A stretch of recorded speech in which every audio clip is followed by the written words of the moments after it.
Who knew that you could be so disappointed with a meaningless friendly? There's some things we learned about the U.S. men's national team setup, and I don't think any of them are good. So let's review, shall we?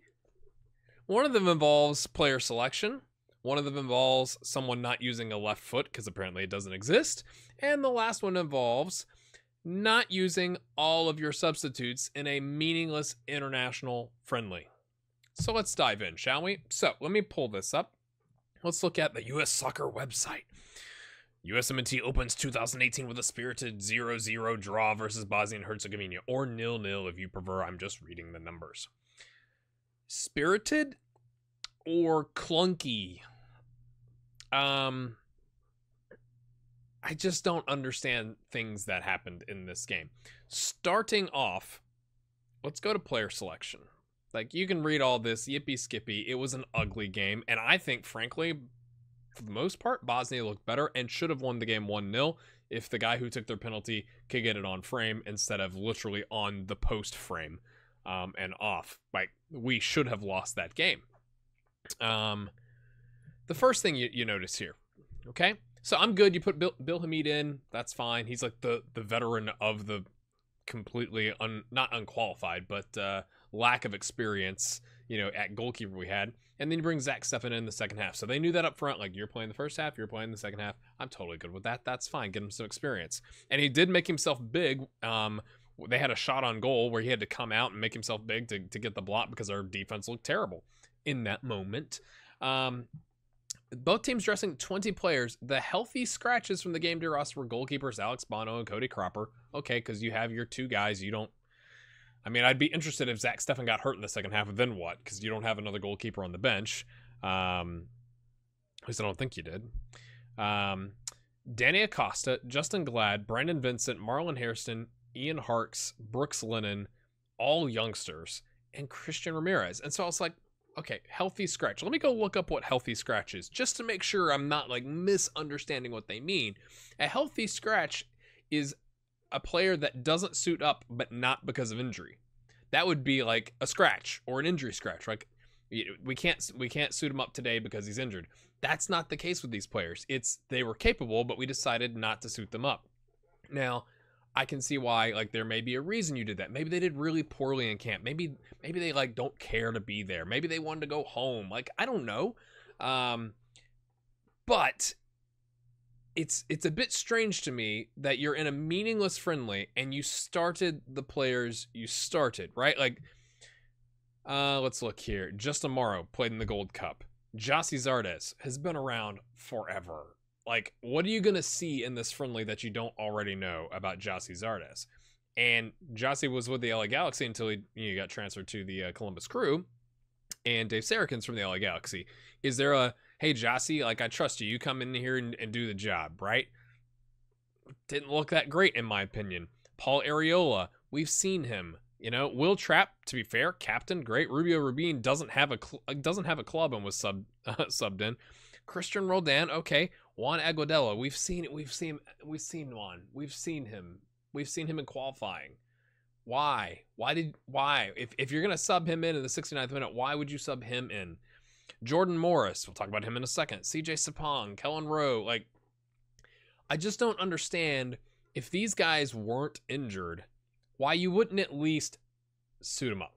Again, I wasn't in camp. Maybe there's a completely legitimate reason, but I don't see why you start, Jossie Zardes, that you sub in Juan Agudelo, that you play Justin Morrow, when you had some other guys that could have started, and it's like, it's a meaningless friendly. At least throw them out there.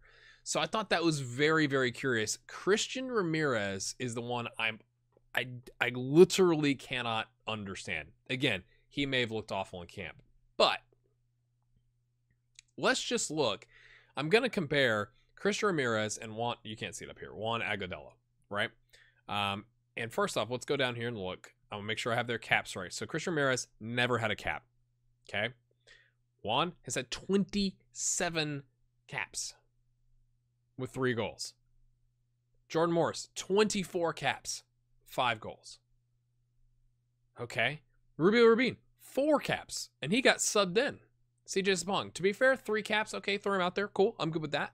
But my main beef, I guess, is with Juan Agudelo coming in instead of Christian Ramirez, who was a healthy scratch, whatever that means, for whatever reason. Assuming he could have played and didn't do anything wrong in camp and like punched Dave Sarachan in the face. Okay? So first off, Christian Ramirez has played in the MLS 1 season. Now, he's got a really interesting story. I highly recommend you look it up, to where like he worked his way up. I think it's a bit strange. It's not on the MLS website. It's like he's only played in the MLS. He's not played anywhere else. It mentions some of these other things, but like give me the stats. Like show me the full player. I had to actually go to his Wikipedia page. So he was USL Pro, 12 goals. Again, I know this isn't the MLS level. Okay, fair. But 20 goal NASL, 20 goals, 13, 18. Then Minnesota United turns into an MLS team.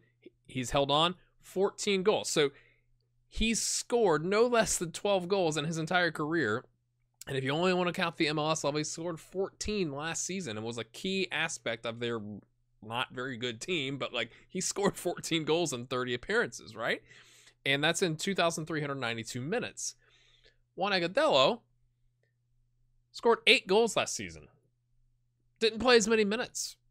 Had 2 fewer assists, played in 2 fewer games. So he got into games, but he didn't play as many minutes. He's never scored more than 8. It was his best season. Why are you subbing in Juan Agudelo when you've got Christian Ramirez with 14 goals here, who's not had a cap, and Juan's had all kinds of caps?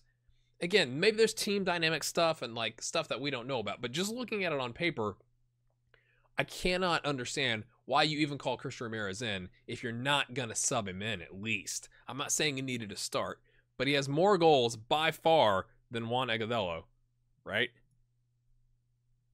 And like, okay, like Juan's played in the MLS in his career, great, but like it just doesn't make any sense to me.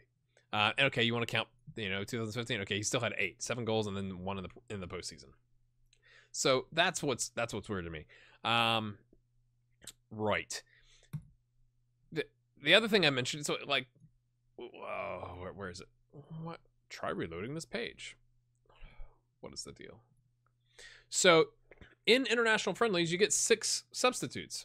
Let's count. 1, 2, 3, 4, 5. 1 was 1. You see what I'm saying? We only used 5 of our 6 substitutes.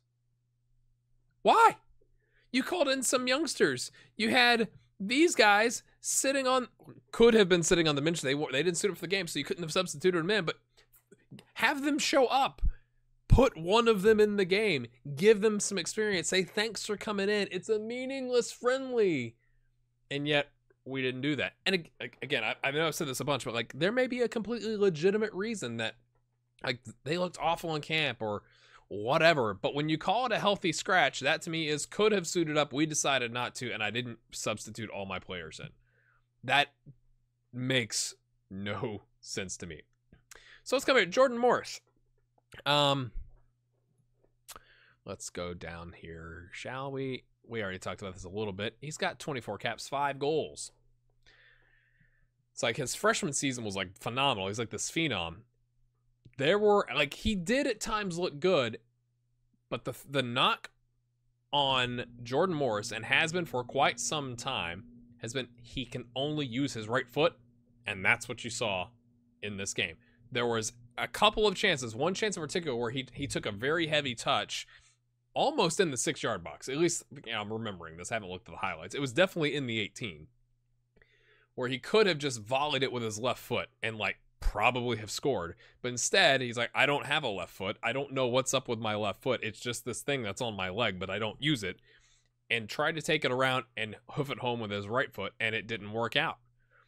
He pulled one wide with his right foot. To be fair, like that was a good chance. Like I don't remember that chance that went just wide of the post being one where he could have just used his left and scored. But if we're gonna use Jordan Morris, if I'm an opponent in the future playing the U.S. men's national team and Jordan Morris is on the pitch, I'm like, force him on his left foot. Like he cannot use it. He refuses to use it. If I'm his home team, if I'm the Seattle Sounders, his home team. If I'm the Sounders, I'm forcing him to, like, I'm going to, I don't know, like, make him only take shots with his left foot, make him pass with only his left foot to get him better with it. That is a glaring gap in his game, in my opinion. Now, to be fair, I've not seen all the Sounders games. I haven't seen hardly any of the Sounders games. So if you think I'm wrong, let me know. But I know that the thing with Jordan Morris has always been he doesn't use his left foot, and he did nothing to help that narrative during this friendly. I was just blown away by it. All right, so I know I kind of took those out of order, but I'd love to know your thoughts about the healthy scratches, the not using Christian Ramirez and putting in Juan Agudelo, Jordan Morris's left foot, and not using all of your substitutes in a meaningless friendly where we didn't look that good. To be fair, there were some good parts, right? Will Trapp looked good. Tyler Adams at times looked good. Like, Bill Hamid made that good save, to be fair. Like, it wasn't all doom and gloom, but it wasn't anything where you're sitting there going like, man, if we could get some good news coming out of this friendly and out of this camp for U.S. soccer, that would be a really good thing. You didn't get that at all. So I'd love your thoughts on that in the comments. Next video I'm going to be doing, I promise, is going to be about Pro Rel, but I thought with the friendly, it was appropriate to do, you know, an episode about the friendly and what happened and what issues I had with it. And on top of that, we lost the women lost the U20, whatever it was, like CONCACAF championship thing, but they're still into the World Cup, the U20 World Cup, so that's good. But we won it 4 years in a row and lost to Mexico on penalties. So lots of good news for USSF recently. Let me know what you think in the comments, and we'll see you next time. Have a good one.